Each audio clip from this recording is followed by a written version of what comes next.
nació bajo el cielo gris y plomizo de Rotterdam, el 11 de noviembre de 1922, fecha que evocaba el fin de una guerra y, sin saberlo, el silencioso comienzo de otra en su interior. Para el mundo era George Behar, hijo de un comerciante ambulante, heredero de un nombre que resonó en varios continentes. Para la historia, se convertiría en George Blake, el hombre que traicionaría un imperio no por codicia, sino por fe en un sueño. Su padre, Albert Behar, había luchado en el barro y la sangre de la Gran Guerra, soldado de la Legión extranjera francesa, marcado por el gas, desilusionado por la gloria. Su madre, Catherine, era holandesa y devota, una mujer de nobles modales que hablaba más con Dios que con los hombres. Entre ellos nació un niño que llevaba dos mundos en la sangre, Oriente y Occidente, fe y rebeldía, Inglaterra y Holanda, y de esa fractura surgiría una mente que nunca perteneció realmente a ningún lugar. De niño, George escuchaba las historias de su padre no como cuentos para dormir, sino como textos sagrados, relatos de valor, traición y el frágil honor de los hombres bajo fuego. La voz de su padre resonaba con el dolor de la guerra, pero en esos susurros George oía algo embriagador, la promesa de que el deber, una vez elegido, podía dar a un hombre un propósito mayor que él mismo. Fue este credo el que se convirtió en su brújula mucho antes de que la ideología lo encontrara. Pero la ilusión de seguridad, como casi todo en la vida de George, era pasajera. El año 1936 le arrebató al hombre que más veneraba. Los pulmones de Albert, ennegrecidos y llenos de cicatrices, finalmente le fallaron. El día del funeral, George permaneció inmóvil bajo la llovizna, un niño de 13 años viendo cómo el ataúd se hundía en la tierra holandesa, sintiendo el peso del silencio donde antes resonaban las historias de su padre. La muerte, comprendió, podía borrar un cuerpo, pero no su anhelo de pertenencia. En el vacío que dejó la muerte de Albert, la religión intentó llenarlo. La Iglesia reformada holandesa prometía certeza, un mundo ordenado donde cada adversidad era designio divino. George abrazó el calvinismo no solo como fe, sino como estructura, algo que diera sentido a sus pensamientos inquietos. Memorizó las escrituras con la precisión de un soldado que afila un rifle. Pero bajo esa disciplina yacía el temblor de la duda, una pregunta que lo atormentaría toda la vida.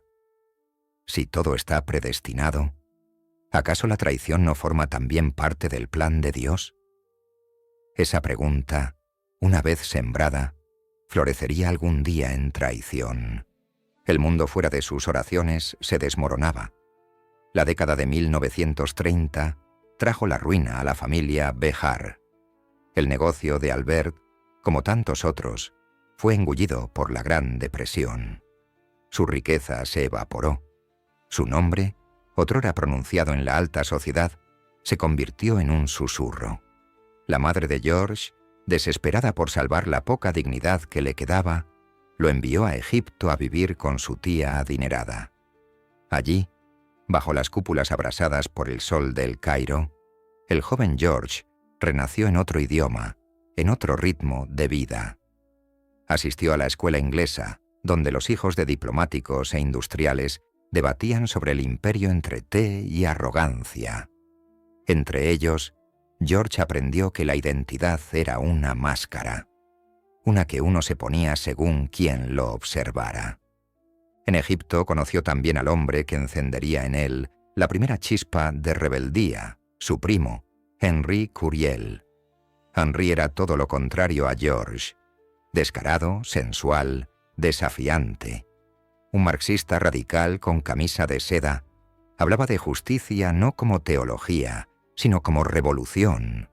Fue encarcelado, liberado, luego encarcelado de nuevo, y cada vez salía más convencido de que el mundo no estaba dividido por Dios, sino por la avaricia.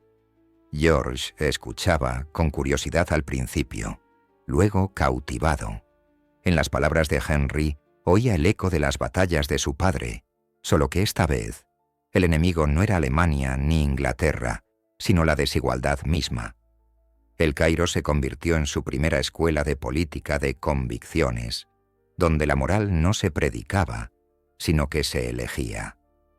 Cuando regresó a Holanda, George llevaba consigo dos fantasmas, la austeridad de Calvino y la promesa de Marx.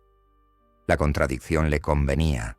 Se movía con igual soltura entre devotos y rebeldes, con una sonrisa cortés y la mente calculando constantemente el orden oculto tras las creencias humanas. Pero la historia ya le preparaba su primera prueba de fuego. En mayo de 1940, la Luftwaffe alemana oscureció los cielos de Rotterdam. George, con apenas 18 años, vio arder la ciudad. El aire estaba denso de humo y gritos. Su madre y sus hermanas huyeron a Inglaterra. George se quedó. Irse habría sido racional. Quedarse era el destino.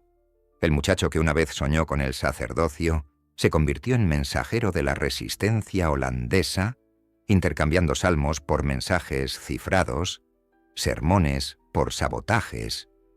Fue aquí, esquivando patrullas alemanas durante el toque de queda, donde George descubrió la extraña intimidad del espionaje, el pulso sereno del peligro, la embriaguez del engaño. Escondía cartas secretas en los cuadros de sus bicicletas, memorizaba rutas como si fueran salmos y empezó a sentir la flexibilidad moral que más tarde lo definiría. Una vez, cuando una patrulla alemana lo atrapó, se libró de la muerte solo por su juventud. Pero incluso esa clemencia le pareció una ironía divina. Cada indulto no era más que otra prueba de un Dios silencioso. Para cuando escapó de la Holanda ocupada y emprendió su peligroso viaje a través de Bélgica, Francia y España, George ya había perdido una y otra vez su identidad. Ya no era holandés, no era del todo británico, y desde luego no era inocente. En la prisión española donde estuvo recluido durante meses, miraba a través de los barrotes y reflexionaba sobre la fe por la que su padre había muerto, la fe por la que su primo habría matado, y la fe que él mismo ya no comprendía.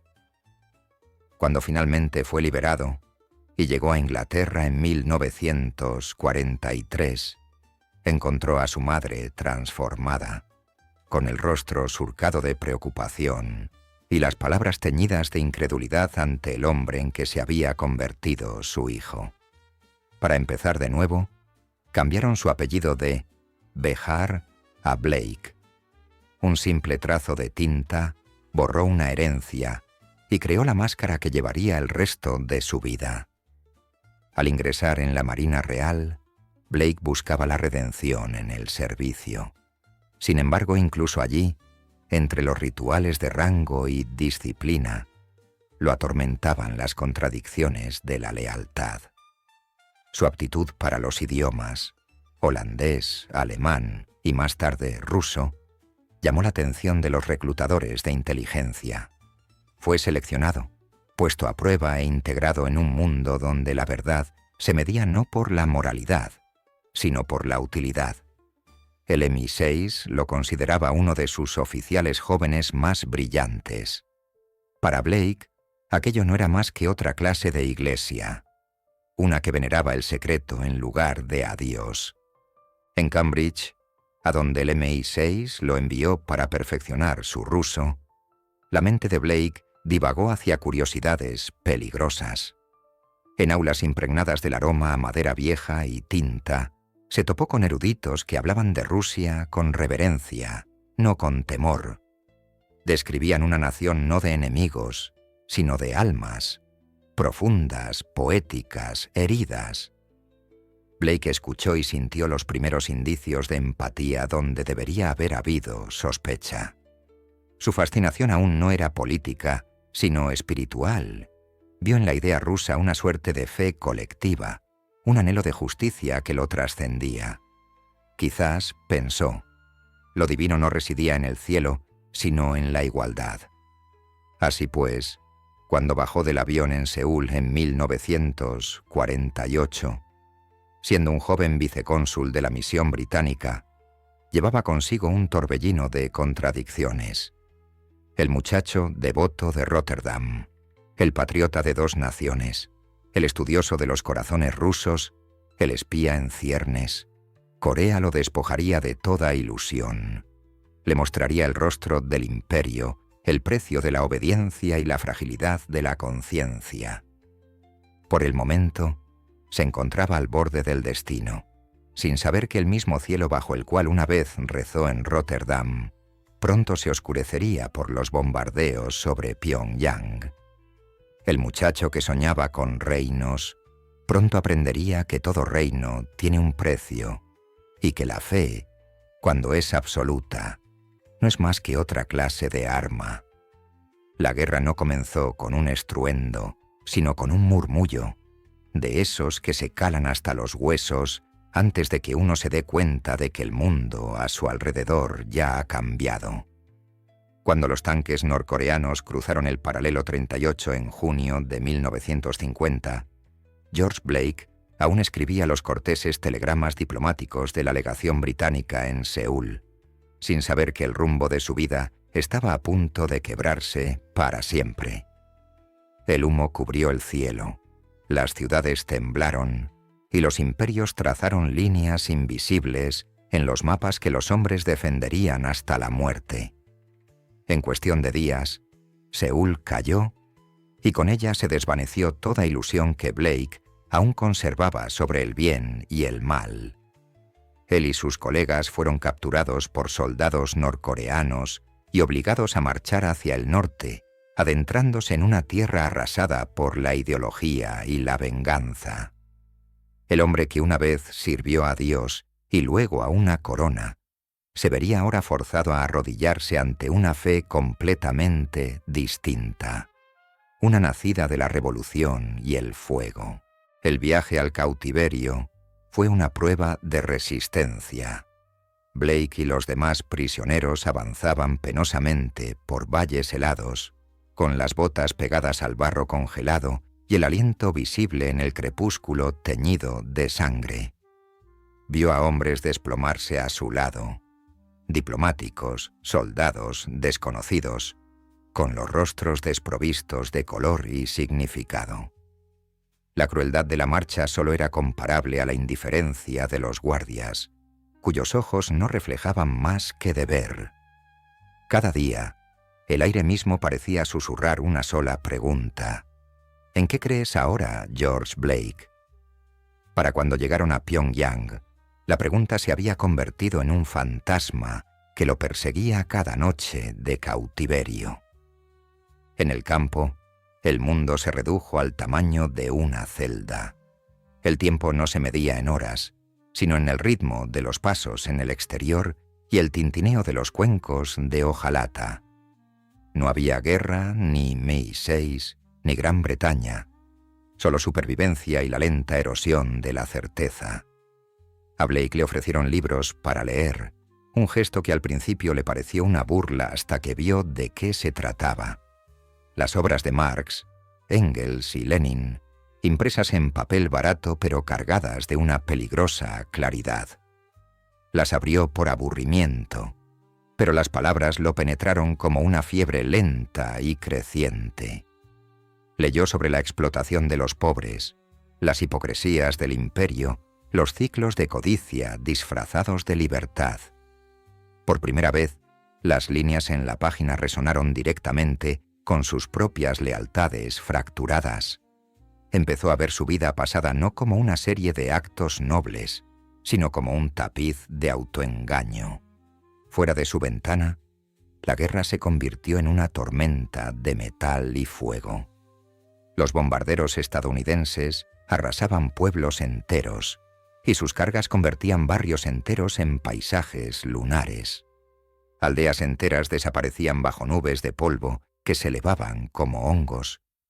Niños vagaban entre los escombros de la mano de madres que ya no se movían. Cada explosión era un signo de exclamación, escrito por la historia misma, y cada una erosionaba un pedazo de la lealtad de George Blake hacia Occidente. Lo habían criado creyendo en la civilización, y sin embargo, allí estaba, reducida a cenizas por las mismas naciones que decían defenderla. Su fe en la virtud occidental se desmoronó, reemplazada por una sombría revelación. Los monstruos contra los que le habían enseñado a luchar le resultaban inquietantemente familiares. El cautiverio despojó a Blake de sus últimas ilusiones. Lo que los norcoreanos no pudieron arrebatarle por la fuerza, su propia mente lo entregó por voluntad propia. No era síndrome de Estocolmo, era algo más profundo, más peligroso, la convicción. En el silencio estéril de su confinamiento, Blake encontró la expresión más pura de la creencia, la idea de que la justicia solo podía existir a través de la igualdad, y que la igualdad solo podía imponerse mediante la revolución. Su simplicidad lo sedujo. Su claridad era embriagadora. Empezó a imaginar el mundo no como era, sino como era. Debería ser libre de las hipocresías de los imperios, de las mentiras de los hombres que afirmaban servir a la paz mientras libraban una guerra perpetua. Cuando los guardias finalmente le preguntaron si deseaba escribir una nota a la embajada soviética, no dudó. Le temblaba la mano, no de miedo, sino de reconocimiento, como si toda su vida lo hubiera conducido a ese momento. Escribió en un ruso impecable que poseía información valiosa para la causa de la paz. Fue la primera confesión sincera de su vida. La respuesta llegó de la mano de un hombre llamado Nikolai Lenko, un oficial de la KGB disfrazado de intérprete. Le habló a Blake con voz suave y pausada, poniendo a prueba su comprensión, no con amenazas. «No estás traicionando a tu país», le dijo Lenko. «Lo estás salvando de sí mismo». Esa frase se convirtió en un texto sagrado para Blake. Lo que comenzó como una conversación se convirtió en un rito de iniciación. Lenko le pidió que describiera el MI6, sus estructuras, sus métodos, sus secretos. Blake habló con la precisión de un erudito, con la fluidez de un hombre que se sincera. Cada nombre, cada procedimiento, cada sistema cifrado brotó como una confesión en una capilla a oscuras. La KGB cotejó sus revelaciones con sus propios archivos, y cuando éstas coincidieron a la perfección con la información proporcionada anteriormente por otro traidor británico, Kim Philby, supieron que habían encontrado algo extraordinario. En un hombre que una vez soñó con ser sacerdote, habían descubierto a un creyente mucho más devoto que cualquier ideólogo. Cuando Blake fue finalmente liberado en 1953, con la guerra en el pasado y el futuro acechando entre el humo, ya no era el mismo hombre que había sido capturado. Los británicos vieron a un superviviente, un patriota que había soportado los horrores del cautiverio. Los soviéticos vieron algo mucho más valioso, un converso que creía. Para el MI6 era el oficial modelo, sereno, elocuente e inquebrantable. Para la KGB era condenado, nombre en clave. Diomedes, su activo más prometedor en el seno de la inteligencia británica. Para Blake no existía contradicción alguna entre ambas. Se convenció de que no había cambiado de bando en absoluto. Solo había cambiado la verdad. De regreso a Londres, Blake recorría los pasillos del MI6 con la serenidad de un hombre absuelto. Sus colegas solo veían encanto y brillantez en él. Nadie sospechaba que cada documento que manejaba, cada reunión a la que asistía, cada secreto que memorizaba, pronto llegaría a Moscú. Fotografiaba archivos con la paciencia inquebrantable de un artesano. Cada clic del obturador era un latido en la doble vida que ahora llevaba. Durante los descansos, para comer, mientras los demás fumaban y bromeaban, él se quedaba atrás, pasando páginas bajo el zumbido de las luces fluorescentes, el espía del almuerzo, como la historia lo llamaría más tarde. Pero bajo la calma, algo más oscuro se agitaba. Cada traición no le traía culpa, sino reivindicación. En su mente, no traicionaba a hombres, sino que exponía mentiras. Se convenció de que, al armar a los soviéticos con secretos occidentales, preservaba el equilibrio mundial. Era la paradoja suprema, el espía que buscaba la paz mediante la traición. Y a medida que su fe en el comunismo se afianzaba, también lo hacía su distanciamiento del costo humano de sus actos. Quienes murieron a causa de sus revelaciones no eran, a sus ojos, víctimas, sino bajas necesarias de la corrección histórica. Cada noche, al besar a su esposa e hijos para darles las buenas noches, se preguntaba si podían percibirlo, el fuego invisible que ardía tras su mirada serena, la emoción del secreto, la embriaguez del propósito. Ya no era un hombre dividido, sino un hombre unido por el engaño. El enemigo ya no estaba al otro lado de la frontera, estaba dentro de él, susurrándole justificaciones con cada aliento. La Guerra Fría ya no era un conflicto de naciones, sino de creencias. En el corazón de hombres como George Blake, la ideología había reemplazado a Dios, y mientras ascendía en las filas del MI6, venerado y de confianza, llegó a creer que no estaba traicionando al mundo, sino salvándolo. Pero la creencia, cuando no se cuestiona, se convierte en ceguera. Y George Blake, el prisionero que eligió a sus captores, caminaba ahora libremente hacia una prisión que él mismo había construido, una cuyas paredes no estaban hechas de piedra, sino de convicción. Ya lo habían capturado una vez los norcoreanos. La próxima vez sería su propia conciencia quien lo capturaría. Londres, 1953. La niebla se extendía por la ciudad como un ser vivo, envolviendo el Támesis en lentas olas plateadas. George Blake salió de su coche oficial y alzó la vista hacia la imponente fachada de piedra del cuartel general del MI6 en Carlton Gardens. Era todo lo que una vez había soñado: deber, respeto, pertenencia. Sin embargo, mientras caminaba por aquellos pasillos relucientes, algo en su interior permanecía distante, observándose a sí mismo interpretando el papel del oficial leal. Había regresado del infierno de la guerra a un mundo que lo consideraba un héroe, incluso un santo. Solo él sabía que bajo el traje a medida y la sonrisa serena vivía un hombre renacido en cautiverio. El muchacho de Rotterdam que una vez rezó por la gracia divina, ahora rezaba por la revolución. Cada secreto que llevaba consigo a esos pasillos se sentía como una semilla de verdad que esparcía en tierra enemiga. Para sus colegas, Blake era el inglés perfecto. Tomaba el té como se debe, hablaba en voz baja, reía con los chistes adecuados y se comportaba con la humildad de quien había visto demasiado. Sus historias de guerra, su encarcelamiento, su valentía, lo convirtieron en una especie de leyenda en la oficina. Nadie cuestionaba sus largas noches, su papeleo extra, ni su meticulosa atención al detalle. Cuando su cámara disparaba silenciosamente tras puertas cerradas, el sonido se perdía entre el zumbido de los radiadores y el tecleo de la máquina de escribir.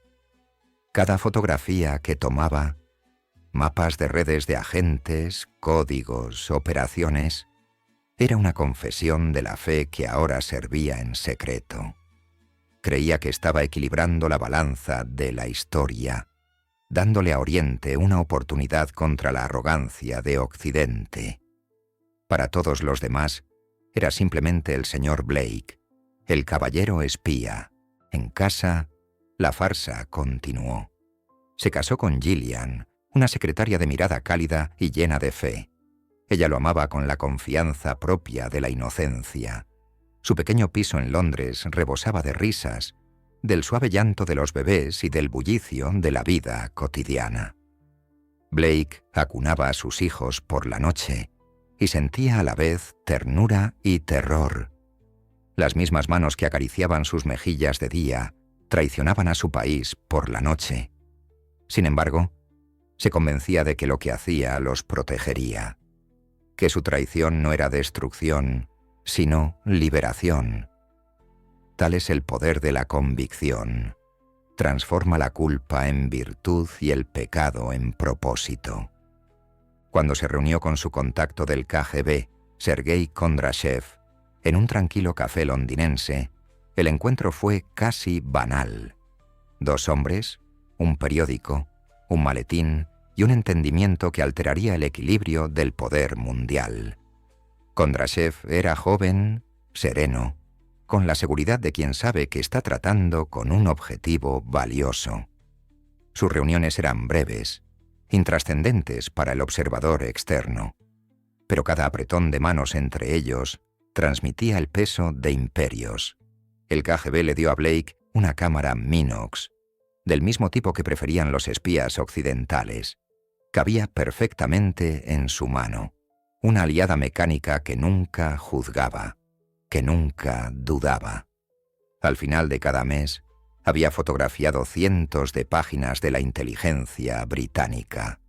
Su compromiso era absoluto, su conciencia silenciosa. Los años en Berlín lo pusieron a prueba como nunca antes. Destinado a la misión británica en aquella ciudad dividida, epicentro de las intrigas de la Guerra Fría, Blake se encontró en una encrucijada histórica. Las ruinas del imperio de Hitler se habían convertido en el campo de batalla de las nuevas superpotencias. A la sombra de la puerta de Brandeburgo, los agentes susurraban, desaparecían y reaparecían con nuevos nombres. Cada noche, las luces de neón parpadeaban contra el alambre de púas, como burlándose de la frágil paz. Allí, Blake prosperó. Seducía a diplomáticos, interrogaba a desertores, reclutaba a agentes, todo ello mientras filtraba a la KGB cada secreto que Occidente atesoraba. Cada revelación que transmitía era un nuevo golpe a las arterias de la inteligencia occidental, y las entregaba con la precisión de un cirujano. Su traición más devastadora se produjo durante la planificación de la Operación Oro, una misión conjunta del MI6 y la CIA tan audaz que rayaba en la locura. El plan: excavar un túnel bajo Berlín Oriental para interceptar las líneas de comunicación soviéticas. El objetivo era nada menos que escuchar el pulso de la maquinaria bélica soviética. Blake estuvo presente en la primera reunión donde se concibió el proyecto. Mientras sus colegas debatían la logística, Blake memorizó en silencio los planos, los nombres en clave y las coordenadas.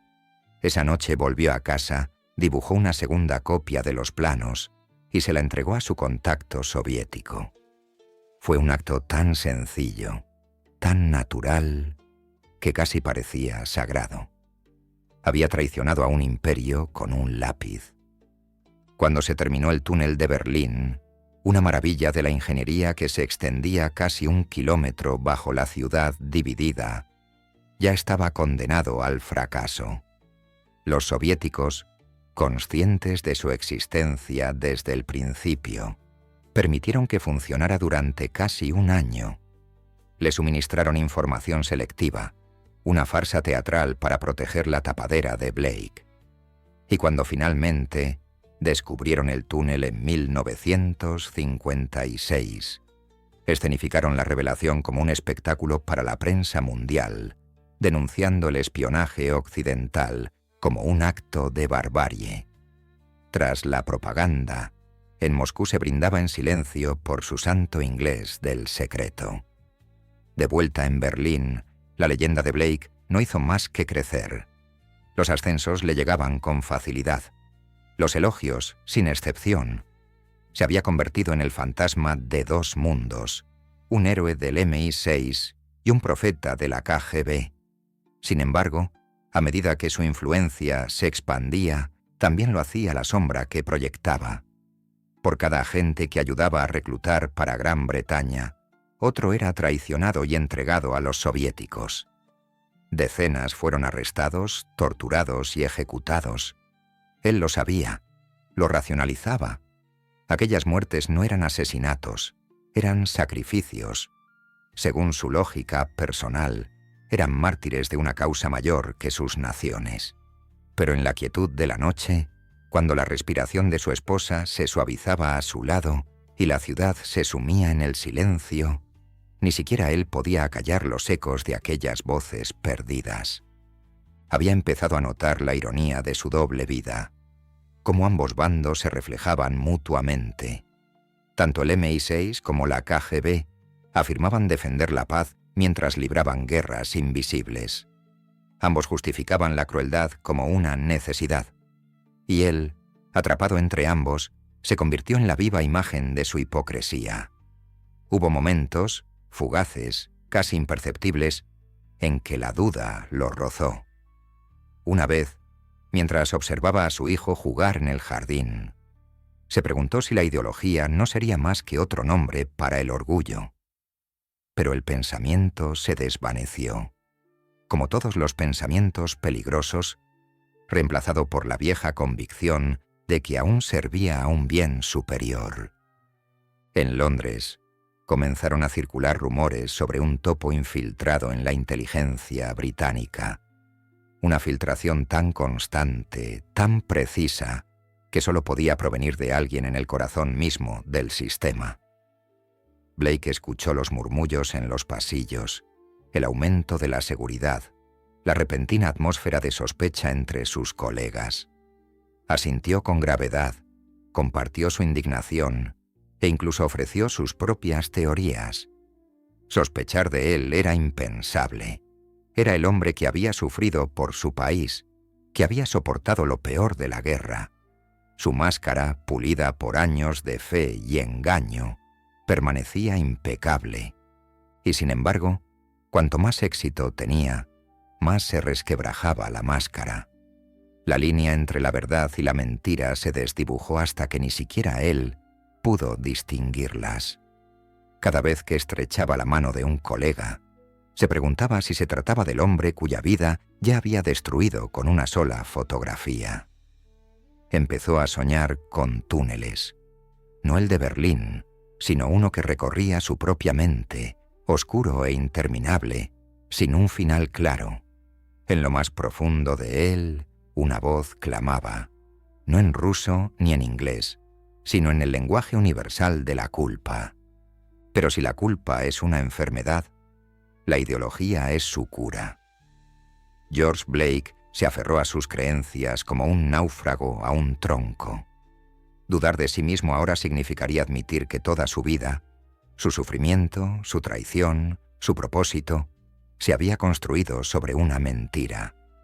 Así que sonrió un poco más, trabajó un poco más y profundizó su túnel. Y a medida que los muros de Berlín se alzaban, también lo hacían los muros alrededor de su conciencia. Se había convertido en lo que todo espía acaba temiendo. No un hombre que vivía una doble vida, sino un hombre que ya no sabía cuál era la real.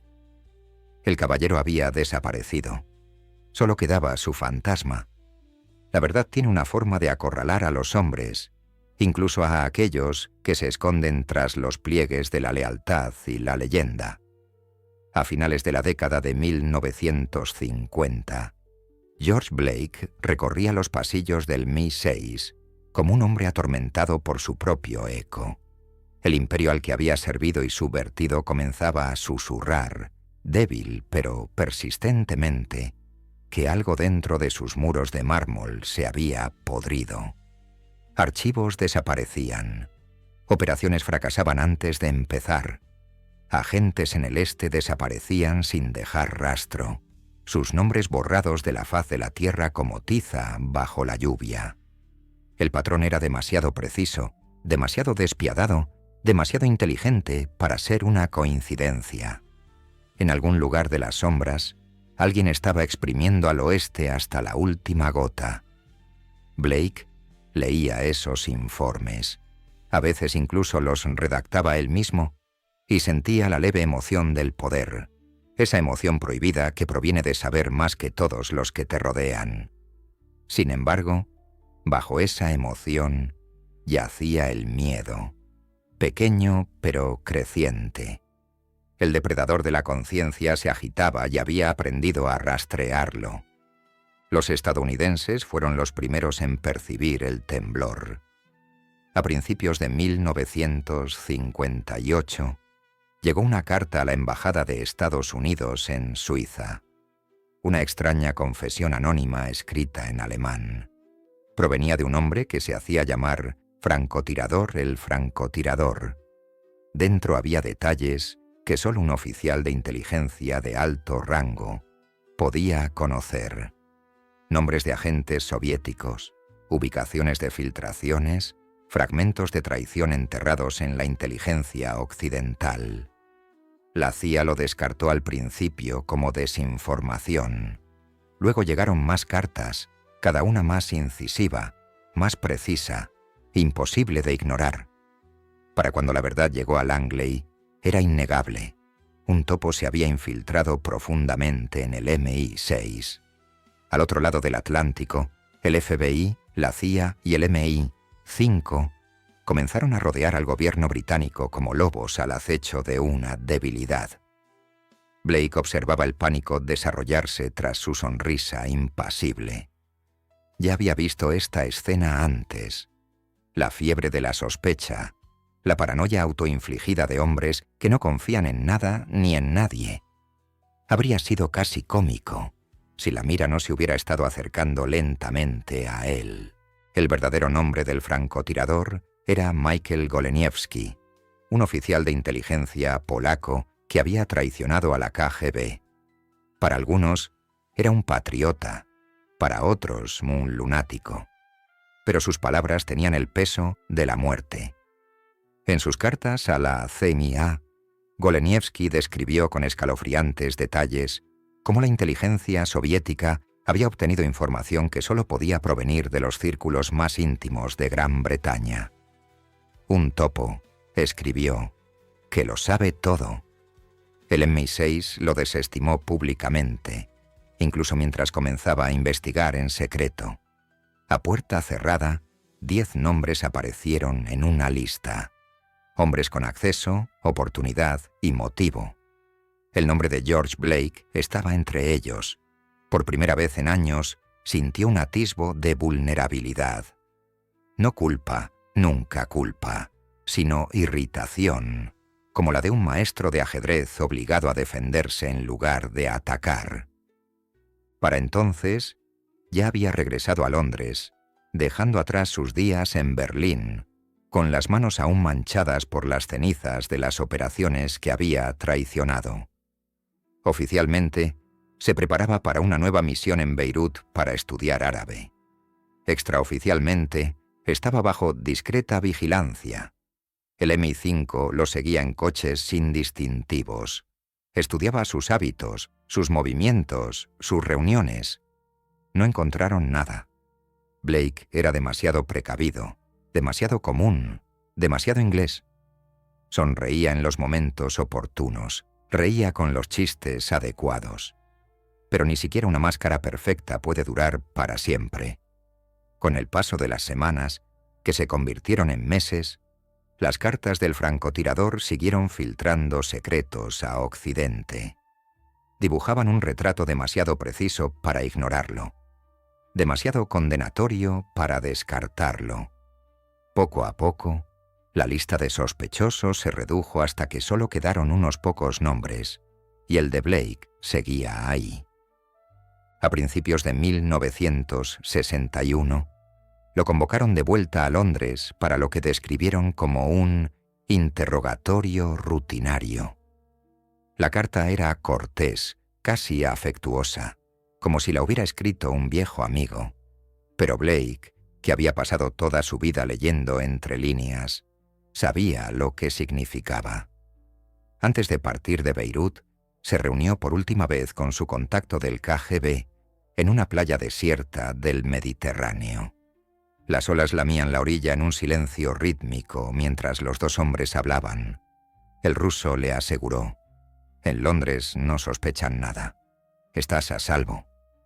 Blake asintió, pero podía saborear la mentira en el aire salado. Hay momentos en la vida de un espía en que incluso la fe flaquea, en que la red de mentiras que ha tejido empieza a temblar bajo su propio peso. Cuando el avión despegó rumbo a Londres, sintió la familiar calma de un condenado caminando hacia el patíbulo. Cuando llegó a la sede del MI6, el aire estaba más frío de lo que recordaba. Los mismos pasillos, los mismos rostros, pero todo parecía ligeramente extraño, como si el mundo entero contuviera la respiración. Lo condujeron a una habitación sencilla, con paredes color beige y una sola silla. 3 hombres lo esperaban dentro. Sus superiores, otrora camaradas, ahora verdugos de traje. El interrogatorio comenzó cortésmente, casi como una conversación. Le preguntaron sobre sus años en Berlín, su tiempo en cautiverio, sus destinos en el extranjero. Blake respondió con serenidad, con voz firme y expresión impasible. Pero las preguntas se volvieron más incisivas, las pausas más largas. Sabían cosas que no debían saber, detalles que solo la KGB podía poseer. Cada revelación era una soga que se apretaba más. Durante 48 horas lo interrogaron sin descanso. Las luces nunca se atenuaron. El aire nunca se calentó. La mente de Blake, entrenada para resistir interrogatorios, se mantuvo firme. Negó todo. Rebatió cada acusación con lógica y una serena incredulidad. Sin embargo, no fue la evidencia lo que lo quebró. Fue una sola pregunta, formulada en voz baja por un observador estadounidense. «Te torturaron en Corea, ¿verdad, George? Te obligaron a traicionarnos». La suposición, ofrecida casi como lástima, lo hirió más profundamente que cualquier acusación. «No», dijo, sin dudar. «Nadie me obligó». La sala quedó en silencio.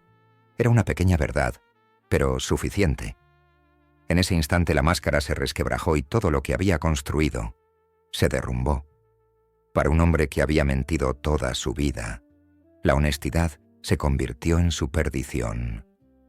Una vez que escapó la primera confesión, las demás fluyeron como un torrente entre piedras rotas. Les contó todo: nombres, operaciones, códigos, años de secretos intercambiados por ideología.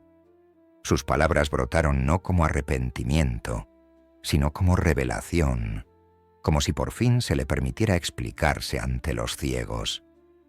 «Creía en un mundo justo», dijo. Creía que los soviéticos traerían equilibrio donde Occidente trajo avaricia. Sus interrogadores escucharon atónitos, incapaces de conciliar al cortés oficial que tenían delante con el monstruo que él mismo describía ser. Al terminar pidió té, les agradeció su paciencia y se sentó en silencio mientras preparaban la orden de arresto. El juicio fue rápido y secreto. La ley de secretos oficiales mantuvo el proceso en silencio, pero la sentencia resonó en todo el mundo. 42 años de prisión, una de las condenas más largas, sin cadena perpetua, jamás impuestas en la historia británica. El juez calificó su traición de maldad inconmensurable. Blake, de pie en el banquillo de los acusados, se limitó a inclinar la cabeza. Su único comentario fue de sorpresa. No esperaba que fuera tan severo. Para él, no era un castigo, era el exilio. Los periódicos lo apodaron el espía sonriente. Los tabloides publicaron su fotografía junto a titulares rebosantes de indignación. El Parlamento debatió el fracaso de los servicios de inteligencia y el primer ministro Harold Macmillan, con el rostro enrojecido y exhausto, aseguró a la nación que el daño estaba controlado. Pero no era así. La traición de Blake había destrozado el MI6 desde dentro, sembrando una paranoia que atormentaría al servicio durante décadas. Agentes a los que había traicionado estaban muertos, familias destrozadas, alianzas fracturadas. Sin embargo, en su celda de Wormwood Scrubs, Blake dormía profundamente. Les dijo a sus compañeros de prisión que se sentía en paz, que había actuado según su conciencia. El verdadero creyente había encontrado su refugio. Pero las noches en prisión son largas y el silencio tiene su propia voz. Al apagarse las luces y vaciarse los pasillos, Blake empezó a sentir el peso de la soledad oprimiéndolo. La ideología que una vez sintió como salvación ahora resonaba huecamente contra los muros de hormigón. Los guardias pasaban sin decir palabra. El mundo al que había servido había desaparecido tras alambre de espino y piedra. Sin embargo, no se arrepintió. Al contrario, su fe se fortaleció. Se convenció de que la historia lo absolvería, que algún día, cuando las naciones se desmoronaran y las fronteras se desdibujaran, el mundo lo comprendería. Pero la historia no absuelve, solo recuerda. Y en la fría luz del alba, mientras la escarcha se extendía por los barrotes de su celda, George Blake comenzó a planear de nuevo, no la redención, sino la fuga. Para un hombre como él, el cautiverio nunca fue una condena. Fue simplemente otra clase de misión. El invierno de 1966 tenía un frío penetrante que calaba hasta los huesos, pero dentro de Wormwood Scrubs, el frío era constante, inmutable, atemporal, indiferente. George Blake llevaba ya 5 años tras esos grises ladrillos victorianos, y sin embargo para él, el tiempo ya no avanzaba.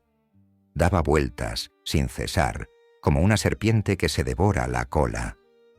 El mundo exterior lo había olvidado. Su esposa, Gillian, la mujer que una vez lo defendió de todos los que susurraban «traidor», ahora venía menos. Cuando lo hacía, sus ojos decían lo que sus labios callaban. Se marchaba, y él ya era un fantasma. En una de sus últimas visitas, le confesó que había conocido a otra persona. Blake asintió suavemente, como para consolarla. Su lo comprendió. El amor no podía sobrevivir dentro de una tumba, pero el propósito sí. Y para George Blake, el propósito era inmortal. La celda que llamaba hogar era una caja de piedra y silencio. Sin embargo, dentro de esos confines, su mente se afilaba como una cuchilla. El mundo lo había encerrado, pero también le había dado algo más peligroso. Tiempo. Tiempo para pensar. Tiempo para planear. Tiempo para resucitar al espía que los muros de la prisión no podían quebrar. Estudiaba las rutinas de los guardias, notaba el chirrido de las botas, el tintineo de las llaves, la precisión de los cambios de turno. Cada sonido se convertía en parte de una sinfonía de fuga que componía en secreto.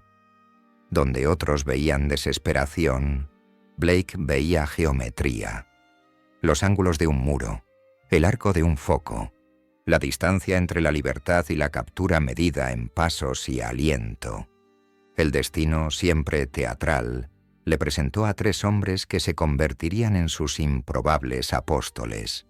Sean Burke, un irlandés con la elocuencia de un poeta y el temperamento de un revolucionario, había enviado una carta bomba a un policía. Un crimen que le valió 7 años de prisión y lo convirtió en una leyenda entre los radicales. Pat Pottle y Michael Randall eran activistas por la paz, cumpliendo condena por protestar contra el arsenal nuclear británico.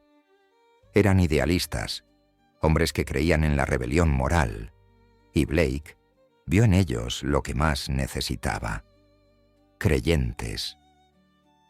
En la penumbra de la biblioteca de la prisión, les habló no como el famoso espía, sino como un hombre agraviado por un sistema injusto, un hombre condenado a morir en prisión por seguir su conciencia. Su convicción era contagiosa. Cuando terminaron sus condenas, Burke, Pottle y Randall se habían comprometido a liberarlo. La historia lo llamaría locura. Blake lo llamó fe. Fuera de la prisión, el plan empezó a tomar forma. Burke introdujo de contrabando una radio bidireccional, con sus componentes ocultos en paquetes inofensivos. Con ella, le susurró a Blake a través de los muros. Sus voces crepitaban entre la estática como fantasmas que desafiaban el cautiverio. Pottle y Randall reunieron dinero, consiguieron coches prestados, falsificaron documentos y alquilaron un piso en el norte de Londres, donde Blake desaparecería tras la fuga. Cada detalle estaba medido, ensayado, perfeccionado. Aún así, ningún plan, por meticuloso que fuera, podía prever el destino. Y el destino, como bien sabía Blake, tenía predilección por la ironía. La noche elegida fue el 22 de octubre de 1966. La lluvia caía a cántaros, convirtiendo el patio en un espejo de cristal negro. Dentro, los reclusos estaban distraídos con una película que se proyectaba en la sala de recreo, un raro momento de distracción tras las rejas. Blake esperaba, con el corazón latiendo como un metrónomo de acero. La señal llegó con 3 débiles golpes en la pared exterior. Se escabulló de su celda, recorriendo pasillos que olían a sudor y desinfectante. Ante una ventana de la escalera, una que otro recluso había entreabierto en silencio semanas antes. Se envolvió en mantas para amortiguar la luz y se coló por ella. Sus hombros rozaban la piedra. Su respiración era entrecortada. Afuera, la lluvia le lavó el rostro como un bautismo. Llegó al tejado con los dedos entumecidos y el cuerpo temblando por la adrenalina del renacimiento. Abajo, Burke esperaba en la oscuridad, con una escalera de cuerda enrollada a sus pies. Al lanzar el primer tramo, se enganchó en lo alto del muro. Blake, con los dientes apretados, la liberó. Por un instante vaciló, no tanto por miedo como por asombro. La libertad era algo vivo, palpitando justo fuera de su alcance. Trepó. A mitad de camino, resbaló. La cuerda le quemó las palmas y cayó, aterrizando con fuerza, con la muñeca crujiendo bajo el peso de su cuerpo. Durante unos segundos, el mundo se volvió borroso. Lluvia, dolor, el tenue contorno del muro sobre él. Pero se levantó, siempre se levantaba, y de algún modo, por instinto o voluntad, se encontró al otro lado del muro, cayendo en los brazos del hombre que le había prometido la salvación. Se metieron a trompicones en un coche que los esperaba. Un Ford Zephyr robado, con el motor en marcha bajo la luz parpadeante de una farola. Burke conducía como un hombre perseguido por fantasmas, los neumáticos chapoteando en los charcos, los limpiaparabrisas aleteando como alas desesperadas. En un cruce, rozaron otro coche. Se hicieron añicos los cristales. Un grito. Luego, silencio. Burke no se detuvo. Aceleró con más fuerza, y el motor rugió en la noche londinense. Cuando por fin llegaron a la casa, segura, Blake tenía la muñeca hinchada y respiraba con dificultad, pero sus ojos brillaban con algo feroz e infantil, el mismo fuego que una vez ardió en los callejones de la Rotterdam ocupada. El mundo lo había llamado traidor, prisionero, cobarde. Esa noche se había convertido en leyenda. La noticia de la fuga se extendió como la pólvora. El espía desaparecido, clamaban los periódicos. Gran Bretaña quedó humillada. El MI6 ardía en silencio, furioso. El Ministerio del Interior emitió órdenes que nadie se atrevía a leer en voz alta. Durante días, la policía recorrió Londres a toda prisa, allanando pisos, interrogando a desconocidos, siguiendo rumores. Algunos decían que Blake se dirigía a la frontera irlandesa, otros que los soviéticos lo habían rescatado en helicóptero. Nada era cierto. Durante 2 meses se ocultó a plena vista, trasladándose de una casa segura a otra, siempre un paso por delante de la ley. En esa existencia liminal redescubrió una vieja emoción, la adrenalina del perseguido.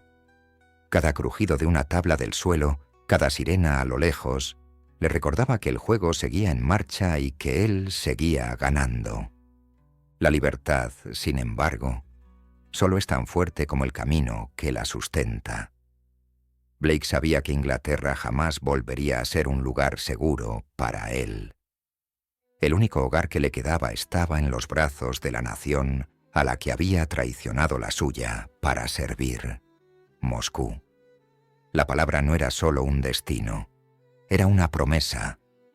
Burke y los Randall idearon lo imposible: sacar a Blake del país clandestinamente en una furgoneta con un compartimento oculto. Trabajaron a la luz de las velas, cerrando y acolchando un espacio apenas lo suficientemente grande como para que un hombre pudiera acurrucarse dentro. Era rudimentario, claustrofóbico y perfecto. El 17 de diciembre de 1966, bajo un cielo sin luna, emprendieron el viaje. Anne Randall iba en el asiento del copiloto, sus hijos en la parte trasera, una imagen de inocencia que ocultaba la fuga más audaz del espionaje moderno. Bajo sus pies, en la oscuridad y el silencio, George Blake esperaba, respirando el olor a aceite y goma caliente, con el corazón latiendo como un tambor en un ataúd. Condujeron entre la lluvia y la niebla hasta el puerto de Dover. Cuando la aduana les dio el visto bueno sin inspección, Blake emitió un sonido entre risa y plegaria. La travesía en ferry fue agitada. El mar, indiferente al secreto que transportaba. Al amanecer estaban en Francia, al anochecer en Bélgica, y 2 días después, en la fría y gris frontera cerca de Berlín, Blake sintió el primer azote del viento de Alemania Oriental. Lo dejaron cerca de un puesto de control arbolado donde agentes soviéticos esperaban entre los árboles. No intercambiaron palabras, solo asentimientos. En cuestión de horas, Blake había cruzado el telón de acero, y en cuestión de días estaba en un vuelo rumbo a Moscú. El hombre al que Gran Bretaña había condenado a morir tras los muros, ahora se elevaba sobre las nubes, libre, impenitente, renacido. Cuando aterrizó en Moscú, no lo recibieron aplausos, sino silencio. Un silencio reverente y consciente. La KGB no había rescatado a un espía, habían recuperado a un profeta. Le dieron un apartamento, una pensión, un nuevo nombre y la silenciosa admiración reservada para quienes habían demostrado el poder de la convicción. En su nuevo hogar, escribía cartas a sus hijos, aunque sabía que la mayoría jamás llegarían a sus manos. A veces los imaginaba leyendo sobre él en los libros de historia, preguntándose si el hombre llamado George Blake había existido de verdad. Sonreía al pensarlo. Al fin y al cabo, ¿qué era la identidad sino una historia que contamos al mundo? ¿Y qué era el espionaje sino el arte de contarla con convicción? Por las tardes, se sentaba junto a la ventana, escuchando el zumbido amortiguado del tráfico de Moscú. La nieve caía espesa y lenta, suavizando los contornos de la ciudad hasta que parecía casi amable. Aquí, en la tierra que había elegido, George Blake era por fin libre. Pero la libertad, como la lealtad, nunca es sencilla. Mientras bebía su té, ajeno a las vidas que sus decisiones habían destrozado, tenía una certeza. Había escapado no solo de una prisión, sino de la historia misma. El muro que había intentado retenerlo había caído. Sin embargo, en algún lugar, en lo profundo del silencio, otro muro permanecía, el que había construido en su propio corazón, y ese jamás caería. Moscú, 1967. La ciudad estaba envuelta en un velo gris de nieve, de esa que sume al mundo en un silencio absoluto, donde incluso el viento parece susurrar en clave. George Blake salió de su coche oficial al aire gélido y por primera vez en años nadie lo observaba. Ni equipos de vigilancia del MI6, ni guardias británicos, ni interrogadores esperando con preguntas tras sonrisas educadas. Solo las miradas indiferentes de unos pocos oficiales de la KGB que lo veían no como un hombre, sino como un artefacto, una reliquia de las bóvedas del enemigo, recuperada y reutilizada. Lo recibieron no con júbilo, sino con ceremonia. En un modesto apartamento a las afueras de la ciudad, con muebles proporcionados por el Estado y vistas al río Móscova helado, George Blake comenzó el segundo acto de su vida. La existencia tranquila y disciplinada de un hombre que había roto todo vínculo con su pasado, y sin embargo, vivía completamente bajo su sombra. Tenía 50 años, pero se movía con la soltura de un hombre que no había envejecido, que de algún modo había sobrevivido a las consecuencias de su propia historia. La Unión Soviética lo trataba como a un héroe y un enigma. Los periódicos nunca lo mencionaban, pero su nombre circulaba en susurros por los pasillos de la Lubianka. Para la KGB era la prueba de que la ideología podía vencer al patriotismo, de que la convicción era más fuerte que el miedo. Para Blake, la ironía era casi poética. En Occidente lo habían condenado por traición. En Oriente lo veneraban por su fe. La verdad, como siempre, se encontraba en algún punto intermedio. Cada mañana preparaba té con hojas inglesas, doblaba sus camisas con precisión británica y leía, verdad como si tradujera un sermón. Había cruzado continentes e ideologías, pero nunca había escapado de sí mismo. Con el tiempo, el Estado soviético le dio todo lo que pudo: una pensión, un chofer y finalmente una esposa. Ida Karva, una mujer cálida y de serena inteligencia, entró en su vida como un rayo de sol que se cuela por una ventana entreabierta. No le preguntó por su pasado. Comprendía que algunas historias no se cuentan, solo se soportan. Juntos tuvieron un hijo y durante un tiempo Blake creyó haber encontrado la paz. Pero la paz rara vez es pura. Lleva el sabor del compromiso. Su nueva vida era cómoda, pero la comodidad, para un hombre como él, era una prisión de otra índole. Las calles de Moscú estaban impregnadas del mismo silencio vigilante que los pasillos del MI6. Las paredes tenían retratos distintos, las palabras habían cambiado, pero la atmósfera era la misma. Secretos sobre secretos, lealtad medida por la obediencia. Había desertado geográficamente, pero no filosóficamente. A veces, entrada la noche, cuando la ciudad dormía bajo el hielo, Blake pensaba en Inglaterra. El olor a lluvia sobre ladrillo, el lejano graznido de las gaviotas sobre el Támesis, la risa de sus hijos. En la quietud del exilio, aprendió que la traición no termina con la huida. Persiste, resonando en el tiempo como un estribillo que jamás se silenciará. Se decía a sí mismo que algún día lo entenderían, que no los había traicionado. A ellos pero las ilusiones que los esclavizaron. Sin embargo, el corazón de todo padre, por más endurecido que esté por la ideología, está hecho para escuchar la voz de sus hijos. Ese silencio lo atormentaba más que cualquier celda. Cuando la Guerra Fría se disipó y el velo de hierro comenzó a oxidarse, el mundo cambió más rápido de lo que George Blake pudo comprender. Desde su apartamento, observó cómo la Unión Soviética en la que había creído ese grandioso experimento de igualdad y sacrificio, comenzaba a resquebrajarse bajo el peso de sus propias contradicciones. Las calles que una vez llamó hogar ahora estaban llenas de protestas y mercados negros. Las estatuas cayeron, las banderas cambiaron y las monedas se desplomaron. La historia, al parecer, se estaba rebelando contra sí misma. Para Occidente fue una reivindicación. Para Blake, una desilusión. Había entregado su país por una causa que ahora se desvanecía ante sus ojos. Y sin embargo, sorprendentemente, no renunció a ella. El comunismo, le dijo una vez a un periodista en la década de 1990, fue un gran experimento de la humanidad, un sueño que valía la pena soñar, incluso si fracasaba.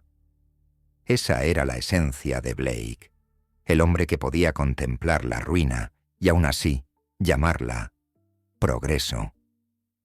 Cuando los archivos soviéticos se abrieron brevemente en la década de 1990, surgieron pruebas de los agentes que Blake había desenmascarado. Cientos de nombres, docenas ejecutados, muchos desaparecidos sin dejar rastro. La prensa occidental resucitó su historia, volviéndolo a etiquetar con viejos títulos: traidor, delator, asesino. Pero Blake restó importancia a la indignación con una serena indiferencia. No eran inocentes, dijo con calma en una entrevista. Nadie en el mundo del espionaje lo es. Era la perfecta síntesis de su filosofía.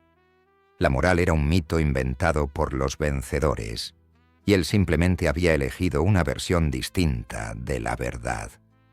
El entrevistador le preguntó si sentía remordimiento. Blake sonrió con dulzura, casi con lástima. Para traicionar, dijo, primero tienes que pertenecer. Yo nunca pertenecí. Aquellas palabras se convirtieron en su epitafio mucho antes de su muerte. Para sus admiradores en Rusia, eran una declaración de pureza, prueba de que su traición no había nacido de la codicia, sino de los principios. Para sus críticos en Gran Bretaña, eran una admisión de sociopatía, la racionalización de un hombre que había intercambiado vidas por ideología. Pero quizá la verdad más profunda yacía en el terreno moral gris donde habitan la mayoría de las tragedias de la vida. George Blake no fue el villano que la historia exigía, ni el héroe que proclamaban sus anfitriones soviéticos. Fue un espejo, un reflejo del siglo mismo, fracturado, brillante y condenado. Con el paso de los años, el otrora legendario espía se convirtió en un anciano en una ciudad que había olvidado cómo temerle. La KGB se transformó en el FSB. La hoz y el martillo fueron reemplazados por el águila bicéfala. Sin embargo, en su modesto apartamento de Moscú, Blake seguía recibiendo visitas, jóvenes oficiales, periodistas, historiadores, atraídos por el aura del último gran agente doble. Los recibía con calidez y té, y su encanto como anfitrión permanecía intacto. Percibían fragilidad, pero también algo perdurable en su voz, una calma casi sacerdotal. Incluso cuando su vista se deterioró hasta casi la ceguera, hablaba del mundo con la seguridad de un hombre que creía haber visto demasiado como para dudar de nada. En 2007, con motivo de su 85º cumpleaños, Vladimir Putin le otorgó personalmente la Orden de la Amistad, una medalla de honor por su servicio a la paz. Blake, con los ojos vidriosos, la aceptó con una leve sonrisa. A su alrededor la sala se llenó de aplausos, pero lo que él oía era el eco lejano de otras ceremonias. Su juicio, su interrogatorio, su fuga. El tiempo, comprendió, era el único adversario al que nunca había podido vencer. No interrogaba, ni acusaba, ni perdonaba, simplemente lo erosionaba. Cuando las cámaras se marcharon y volvió el silencio, se sentó junto a la ventana, acariciando con los dedos el borde liso de la medalla. Afuera, las luces de la ciudad centelleaban sobre la nieve. Más allá del horizonte se extendía el país que aún lo llamaba traidor, la familia a la que jamás volvería a ver, las tumbas de hombres cuyos nombres ya no recordaba. Y sin embargo, no sentía amargura, solo la extraña paz de lo inevitable. La vida, como el espionaje, nunca se trataba de victoria, se trataba de resistencia. Para cuando cumplió 90 años, Blake se había convertido en una especie de mito incluso en Moscú, una reliquia viviente del siglo de los espías. Para los jóvenes, era el fantasma de una época pasada. Para los mayores, un recordatorio de que la convicción puede ser a la vez noble y catastrófica. Solía decir que no se arrepentía de nada, pero quienes pasaban tiempo con él notaban las largas pausas entre sus frases, la mirada distante que se colaba en sus ojos ciegos cuando alguien mencionaba Inglaterra. Era en esos silencios, quizá, donde se escondía la verdad. No remordimiento, sino melancolía, el silencioso reconocimiento de que había cambiado la pertenencia por la fe, y la fe por la soledad. Sobrevivió a imperios, sobrevivió a camaradas y enemigos por igual, sobrevivió a la propia Guerra Fría. Pero el tiempo, el adversario supremo, no pierde, solo espera. Y cuando finalmente llegó para George Blake, lo encontró solo, en su silla junto a la ventana, mientras la nieve caía suavemente afuera. Tenía 98 años. El último sonido que oyó pudo haber sido el murmullo de la ciudad que había elegido en lugar de su patria. La última imagen, el tenue reflejo de sí mismo en la ventana. Ni héroe ni traidor, solo un hombre que había traicionado al tiempo mismo. Murió en silencio, como suelen hacerlo los hombres que dan mucho que hablar. El 26 de diciembre de 2020, mientras el mundo estaba distraído por otra guerra, la invisible de la respiración y el aislamiento. George Blake exhaló su último aliento en un pequeño apartamento de Moscú, con vistas al río helado que había reflejado su soledad durante medio siglo. Esta vez no había guardias, ni interrogadores, ni multitudes, ni juicio. Solo el suave siseo del radiador y la paciente caída de la nieve afuera. 98 años de contradicción terminaron en silencio. Para el Estado ruso fue un patriota, un camarada, una leyenda de convicciones. Para Gran Bretaña siguió siendo el eterno traidor. Pero la muerte, ese último servicio de inteligencia, no rinde cuentas a ninguna bandera.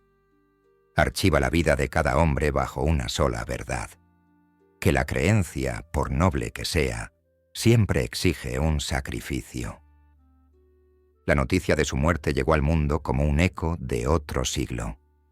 En Londres, los titulares fueron fríos y sobrios. Muere a los 98 años el agente doble soviético George Blake. Traidor aparecía en todas las columnas, como si la historia misma necesitara marcarlo, una última vez, para comprenderlo. Sin embargo, incluso entre las palabras que lo condenaban, había una extraña y reacia fascinación. Había vivido lo suficiente para ver la Guerra Fría convertida en una pieza de museo. Lo suficiente para ver morir a sus acusadores ante él. Lo suficiente para ver colapsar la ideología a la que servía y que aún se negara a arrepentirse. Había sobrevivido a todos los que alguna vez ostentaron poder sobre él. El tiempo, al parecer, le había concedido la victoria más cruel imaginable: sobrevivir sin reivindicación. En Moscú, la noticia se recibió con reverencia. El portavoz del Kremlin lo describió como un hombre de extraordinaria valentía moral. La televisión estatal mostró su fotografía en blanco y negro sobre la bandera roja de su patria adoptiva, con su leve sonrisa congelada entre la memoria y el mito. Antiguos oficiales de inteligencia enviaron flores, los veteranos brindaron y la vieja guardia del KGB pronunció su nombre como el de un santo.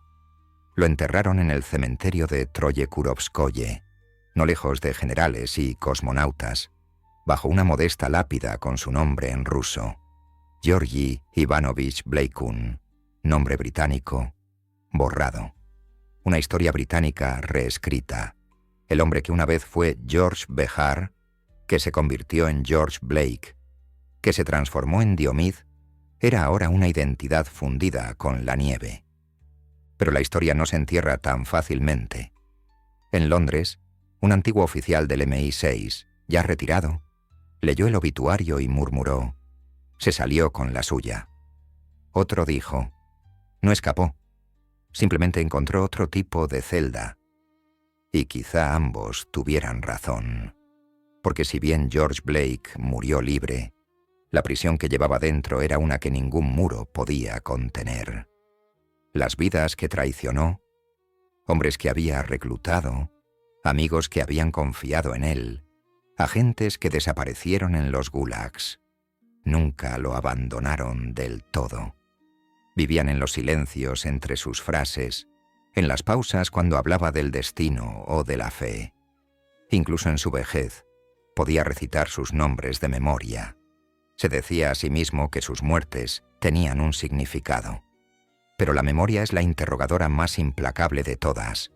Nunca acepta la ideología como coartada. Hay un momento en la vida de cada persona en que la fe choca con la duda. Para Blake, ese momento llegó y se fue muchas veces, y cada choque dejó huellas invisibles para los demás, pero lo suficientemente profundas como para marcarlo. Nunca dejó de creer en el sueño de la igualdad, pero con el paso de los años, ese sueño se fue empequeñeciendo, volviéndose más humilde. Ya no era una causa por la que morir, sino simplemente una explicación con la que vivir. Cuando habló con los últimos periodistas que lo buscaron, no habló como un hombre que defendía un legado, sino como uno que justificaba una herida. Todos servimos a algo, dijo una vez.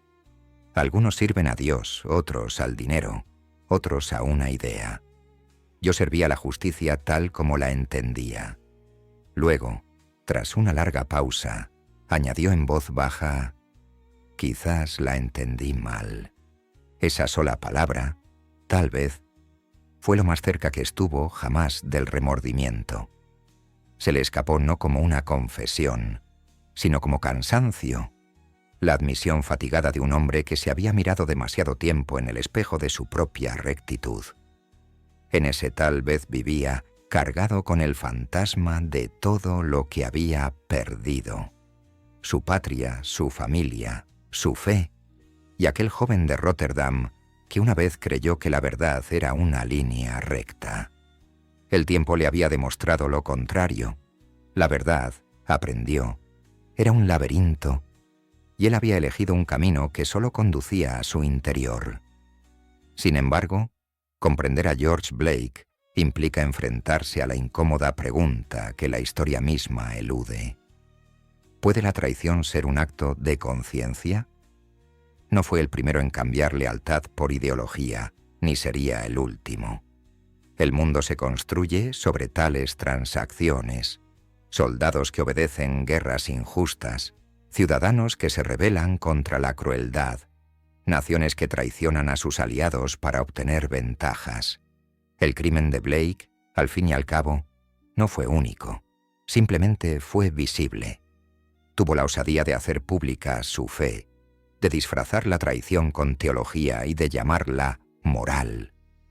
Se convirtió en el chivo expiatorio de cada traición silenciosa que sustenta la civilización.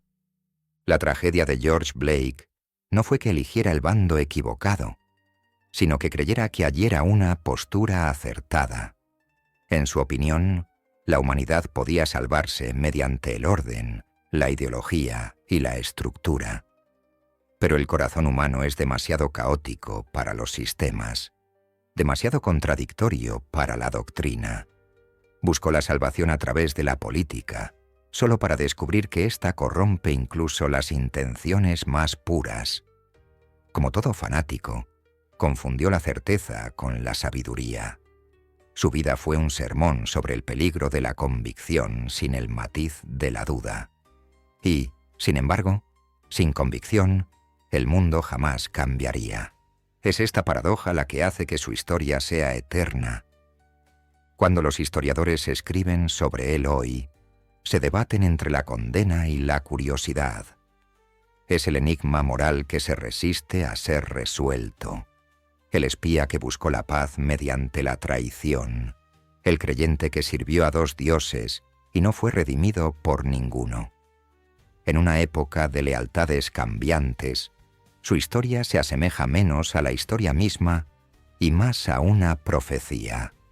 Una advertencia de que la verdad es la primera víctima en cualquier guerra, visible o invisible.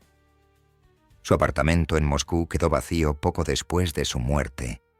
Sus libros, en su mayoría en inglés, fueron guardados en cajas, sus medallas soviéticas y rusas en un cajón. Sobre la mesa, cerca de su sillón, encontraron una Biblia desgastada junto a una antología marxista, con los lomos rozándose. Entre ellas, una fotografía de 3 niños con uniforme escolar. Sus hijos, congelados en el tiempo antes de la traición. Se decía que solía tocar esa foto cada mañana, como comprobando si el pasado aún era real. Quizá fuera su último ritual, un silencioso reconocimiento de que incluso un hombre que sirve a la ideología debe rezar a la memoria. Fuera de su ventana, el río seguía fluyendo, como siempre, indiferente a imperios, traiciones y fantasmas. La ciudad que había elegido volvía a cambiar. Su horizonte relucía con capitalismo. Su gente ya no hablaba el lenguaje de la revolución. Si había ironía en ello, Blake ya no vivía para verla. Pero tal vez habría sonreído, porque al final el mundo se había convertido en lo que siempre había creído que era. Un ciclo interminable de poder disfrazado de principios, la fe convertida en arma de control. Los rostros cambiaban, las banderas cambiaban, pero la maquinaria seguía siendo la misma. Quizás, a su manera retorcida, había tenido razón desde el principio. La historia de George Blake no termina con el perdón ni la condena. Termina donde terminan todas las historias de fe, con el silencio, el espacio entre lo que un hombre pretendía y en lo que se convirtió. Su vida fue un espejo que reflejó la conciencia del siglo, mostrando su mayor esperanza y su más oscura hipocresía. Y aunque su cuerpo descansa bajo la nieve de Moscú, su espíritu aún vaga, no por los pasillos de una prisión ni por túneles de espionaje, sino por los corredores de la incertidumbre moral que cada generación debe afrontar. Porque, al fin y al cabo, la cuestión no es si George Blake traicionó a su país. La cuestión es si nosotros también traicionaríamos al nuestro si creyéramos con absoluta certeza que estamos salvando al mundo.